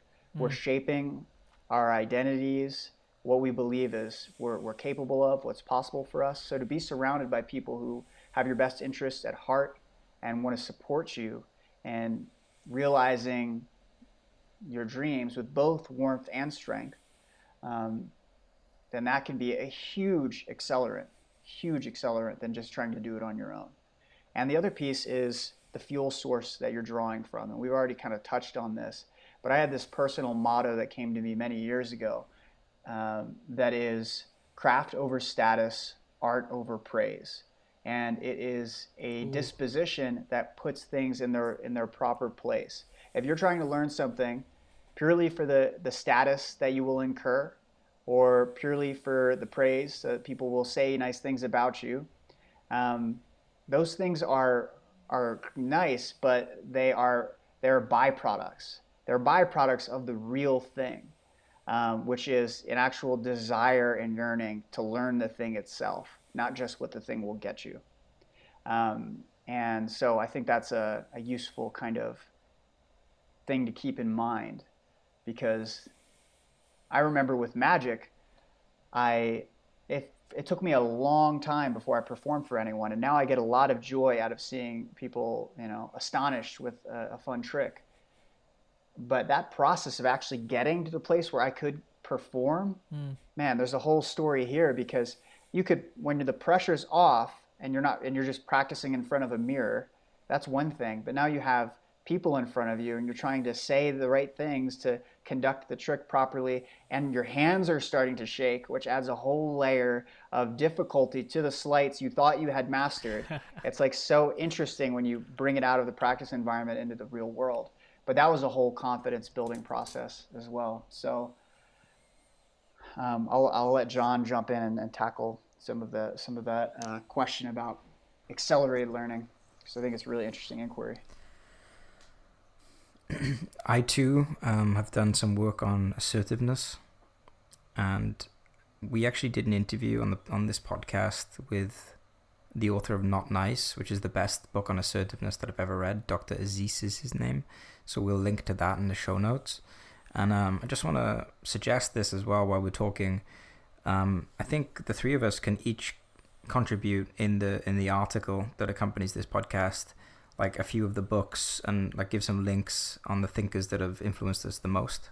So if you haven't seen the article, definitely check that out for those links. That'll be like another amazing rabbit hole that you can dive down.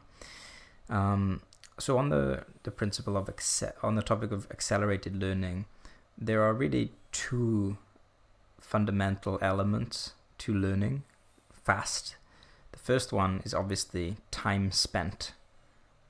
Like that has to be a component if we're talking about learning something. Like The Matrix is a movie. We don't yet have the technology to actually download stuff into your brain, like in some sort of like electrical plug. You do need to spend time learning. That is vital. So time spent is one component. But then the thing that's layered on this is the efficiency of the time spent.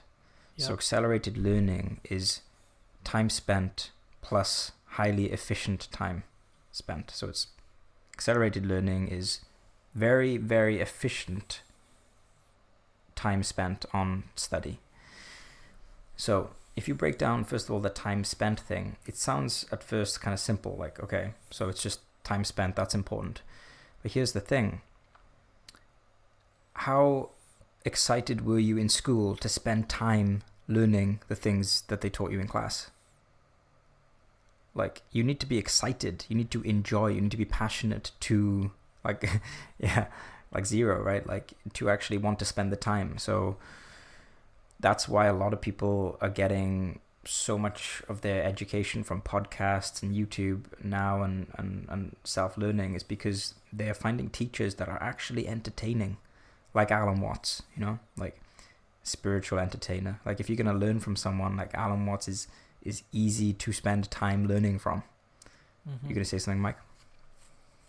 Yeah, this reminded me of something with the school system. Part of the issue that you have, I mean, teachers, all praise to the teachers. My criticisms of the school systems really aren't connected to them directly. I mean, there are probably some fantastic teachers and those who don't really care that much. But those that do really care, they're kind of handcuffed to the system that limits their ability to actually do the work that would be most inspiring to them, to create the feedback loops that would allow them to gain greater mastery of teaching itself. So we're also limiting the ways that teachers can learn when you have standardized testing and really fine-tuned curriculums with very little wiggle room. All of these kinds of things reduce the amount of passion a teacher can feel for what they're doing. And just as you're describing, Jon, then that there's a downstream trickle down effect of the soul of teaching being ripped out of their hands. Yeah, so like in my school, like a lot of people dreaded learning history. I was lucky when I did I had a very, very amazing, passionate history teacher who made it entertaining. But I'm sure a lot of people didn't really get much out of history from school, because in school they have to teach you certain things. Like their goal is to, as you say, Mike, follow a curriculum that they didn't really design, because you need to have a certain amount of knowledge to be able to be graded at a certain level. If you check out Dan Carlin's Hardcore History, like, it's easy to spend 5 hours learning about Genghis Khan. Yep. Because he's talking about stuff in history that he loves, and that passion is so contagious. So a lot of people that probably didn't think they liked history, then they find a podcast by Dan Carlin and they're like history buffs all of a sudden. So a fundamental element of learning is time spent, but you can break that down into, you need to be passionate about it. You need to find a teacher who makes it easy for you to spend time on the subject, or you need to find a subject that you find is easy to spend time on, or what Justin teaches as well is ways that you can take something that is boring and learn to be interested in it with various techniques. So that's another interesting way to get there. And then it comes to efficiency of time spent. I mean, as you said, a lot of teachers in school are very good. A lot of them not so good, a lot of them very good. The question is, are they top 0.1% world's best teachers on planet Earth? No. So, go back 100 years, could you access the 0.1% best teachers on planet Earth? No. Now you can, because there's a thing called the internet. So you're able to find literally the world's best teachers on a given subject and learn directly from them on the internet. So yeah, I mean, accelerated learning, it's more possible than ever before. Like, you have the world's best teachers at your fingertips. You have apps that are doing all the hard work, the spaced repetition, all of that stuff for you. If you add a learning frame to that and some structured study, you really can learn things much faster than you can believe is possible.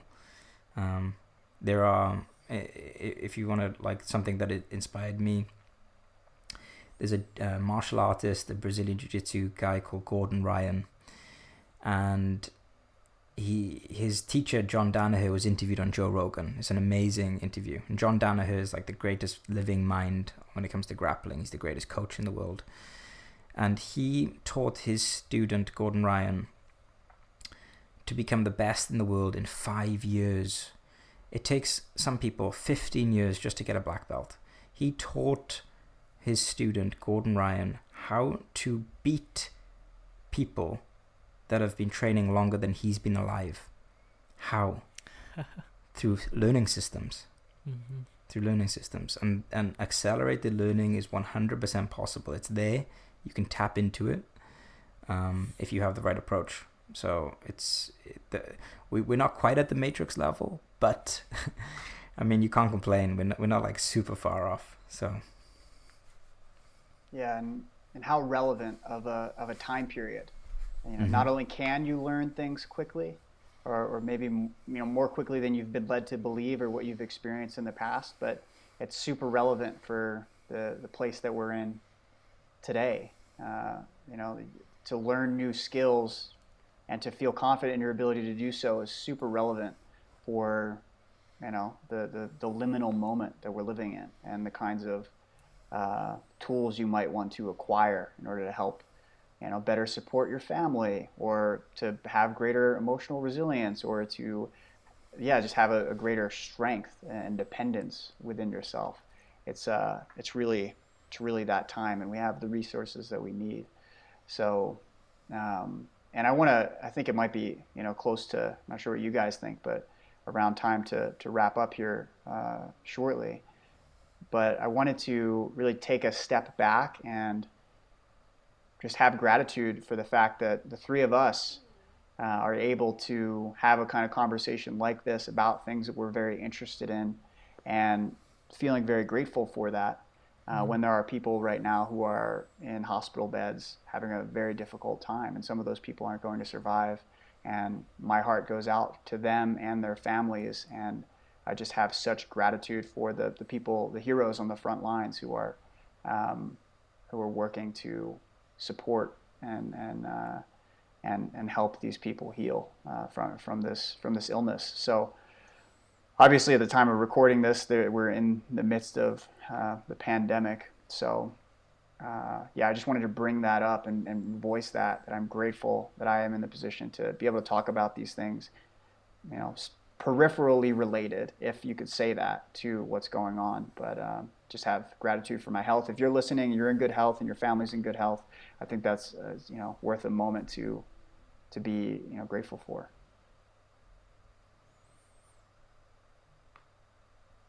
Amen. Wow.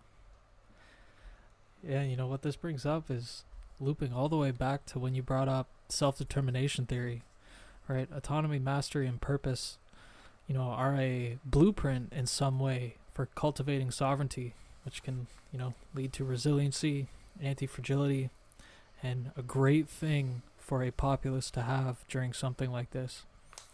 The ability to sense make and take quick action and level up quickly in a time when things change day to day, incredibly important. And that's why, again, we brought up multiple times, like, learning is the meta skill here. It is the skill to quickly acquire other skills, regardless of what those other skills are. And again, something like this just underscores that importance, right? How quickly can we learn survival skills? How quickly can we learn basic medical care, right?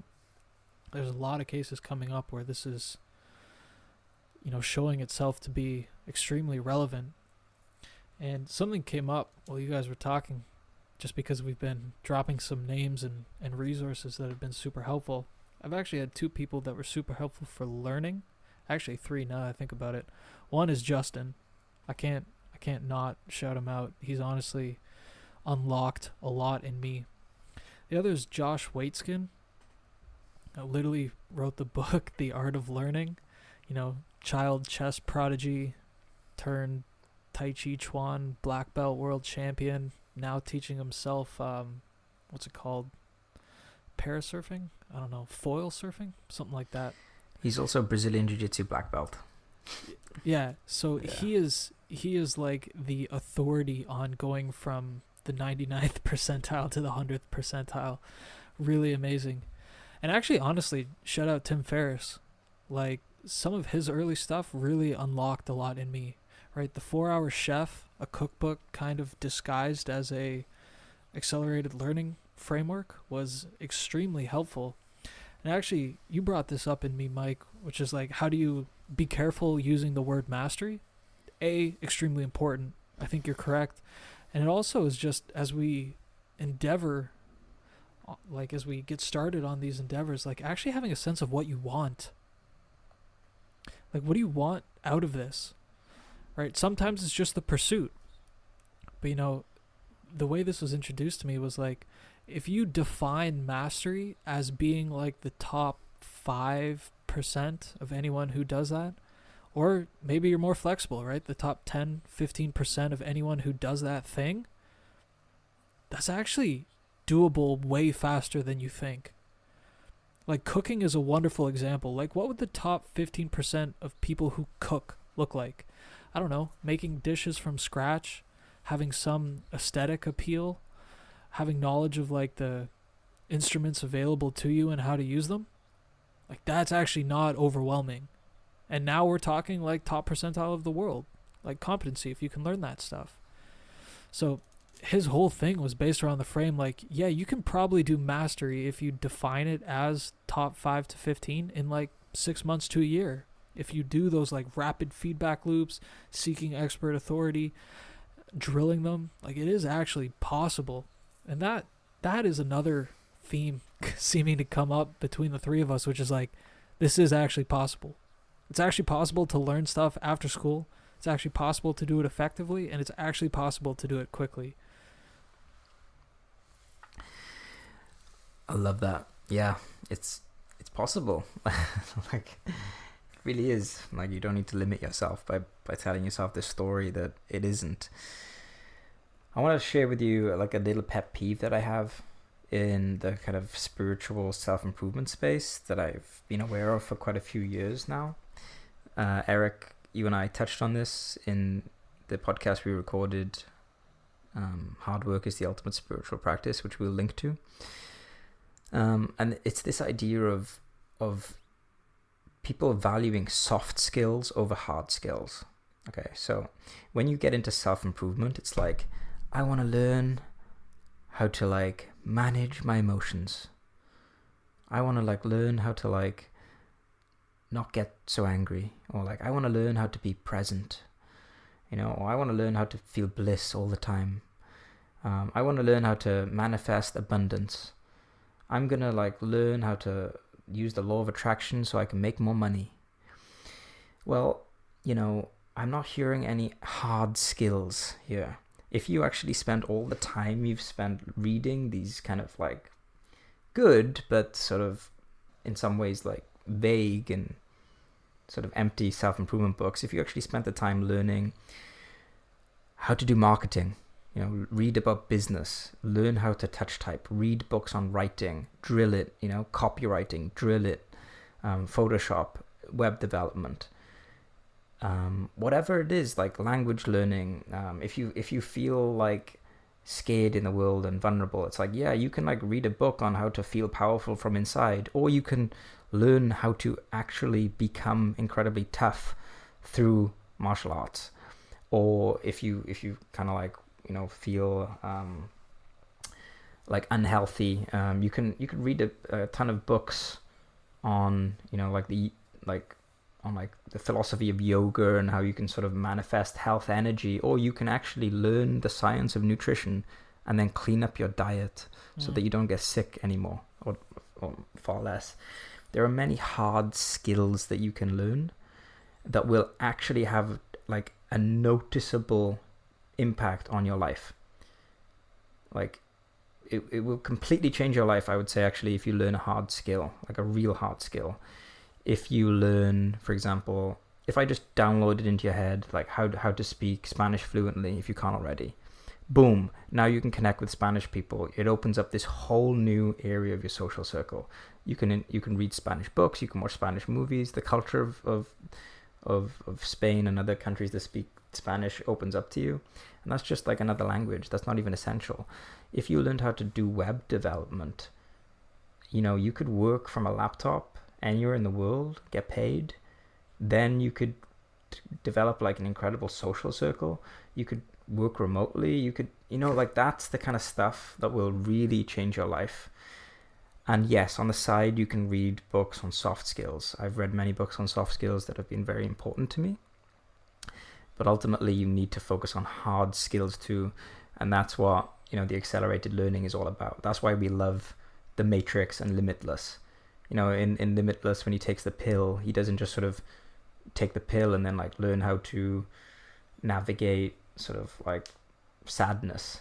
As cool as that is, he actually learns hard skills and dramatically changes his life as a result, and that's the kind of stuff we love. So yeah, I just wanted to put that in there. I have a question for you, John. Is learning how to make foam a hard or a soft skill? I would say that it's a hard skill. That's a good one.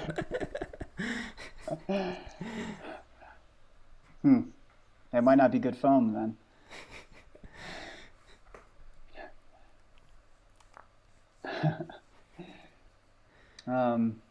Yeah, I like that. I think particularly with managing emotions, there's a real meta capacity that comes in, especially relevant to the process of acquiring hard skills.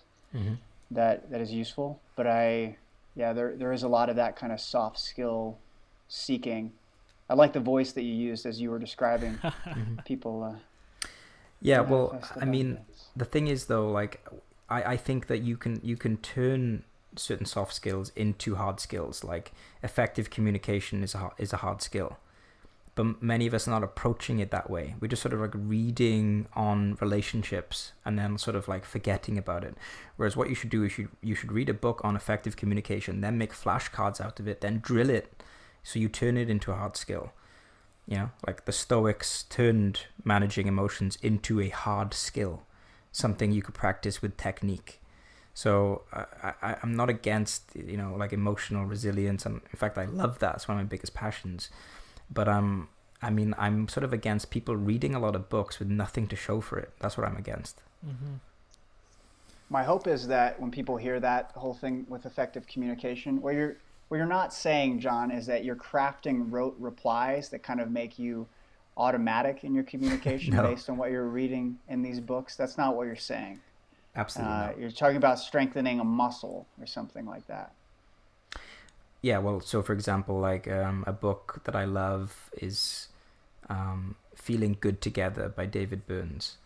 One of the techniques in the book is called a disarming technique, where he has you to try and find something true in what someone says in the heat of battle, in the heat of conflict. Because we have this like tendency to try and find stuff that kind of disprove what the other person's saying or invalidate what the other person is saying. So he is saying, look, if you want good relationships, you know, nearly anyone you speak to, even if you disagree with them, has at least one thing that you can kind of agree with. So when you read a book like that and you read a technique like that, don't just go, oh yeah, that's cool. Yeah, I'm going to talk to my friends about this disarming technique. Actually practice it. That's what I'm saying. Turn it into a skill set that you can use.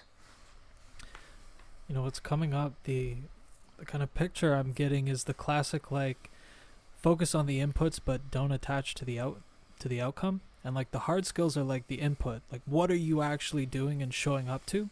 And there's actually a beautiful complement here with both of these, right? The hard skills really make sure that your inputs are quality and actually increase the probability and likely that the outcome will be good. But then reading how to just navigate change, uncertainty, when shit happens and things don't go your way, the not attaching to the outcome is where a lot of the soft skills come really useful. And if you compare both of those together, you're like unstoppable, because you're just this beast of input who isn't getting bogged down by the numbers and the details at the end of it. And it's just that is a very, very potent combination. And yes, I do think a lot of the space right now leans to a little like go with the flow, like just not attaching to the outcome.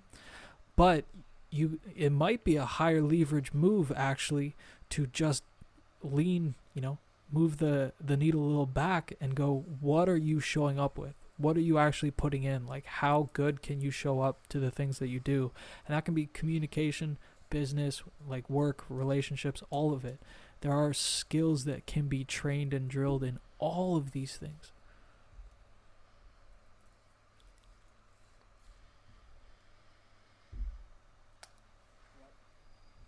Yeah. So I've actually like really loved this conversation. I thought it was a lot of fun.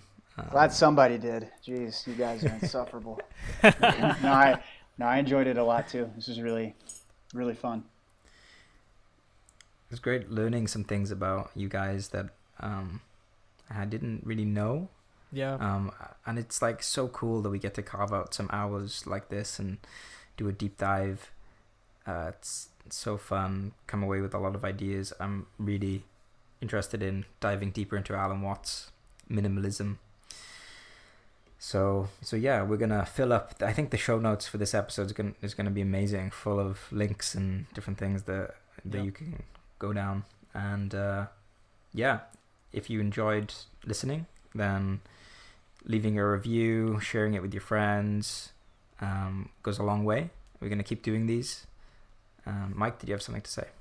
Yeah, and remember, if you're really interested in learning a protocol, a way that you can begin to really acquire the skill of learning how to learn, this meta skill, you're going to see below the article for this podcast, below the show notes, a place where you can put your email to get updated when we're going to be releasing this this workshop with Justin, where he's going to teach people, the step-by-step process to developing these skills. A lot of the stuff that we've been talking about on this dialogue here. So, yeah, that's just a reminder for that. And this has been wonderful. Really, really enjoyable conversation.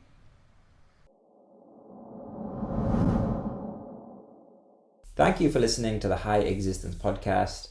If you enjoyed this episode, of course, leaving a review, sharing it with your friends, leaving a comment, sending an email, anything, just letting us know that you liked it, giving feedback, any kind of support from you is always appreciated. Thank you so much. Can't wait to keep doing these and getting more amazing guests for you to listen to and enjoy. So thank you and farewell.